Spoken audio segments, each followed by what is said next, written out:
नमस्कार मित्रांनो, आज आहे 26 जानेवारी। तर बघा 26 जानेवारीचं नेमकं काय महत्त्व आहे मी या ठिकाणी तुम्हाला थोडक्यात सांगणार आहे। बघा 26 जानेवारी हा जो दिवस आहे हा प्रजासत्ताक दिन म्हणून साजरा केला जातो। का केला जातो तर 26 जानेवारी 1950 रोजी आपल्या भारताचे संविधान हे संपूर्ण भारतामध्ये लागू केले होते, म्हणून आपण प्रजासत्ताक दिन असं म्हणतो। प्रजा म्हणजे काय बरं? प्रजा म्हणजे जनता, आणि सत्ता म्हणजे काय तर अधिकार करण्याचे नियम। प्रजेला स्वतःचे अधिकार दिलेले आहेत की ते जनतेमधून काय करू शकतात, त्यांचा लीडर निवडू शकतात।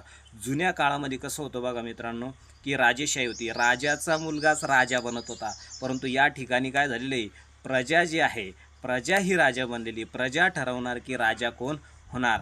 प्रजासत्ता म्हणजे प्रजेची सत्ता। प्रजासत्ताकचा अर्थच काय होतो? प्रजेची सत्ता। प्रजेची सत्ता येणार। तर हे केव्हा आलेलं आहे?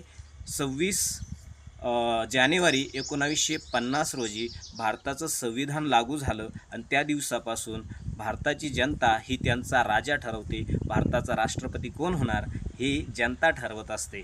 आता 15 ऑगस्ट 1947ला भारत स्वातंत्र्य झाला, परंतु आपल्या भारतामध्ये कायदे नव्हते।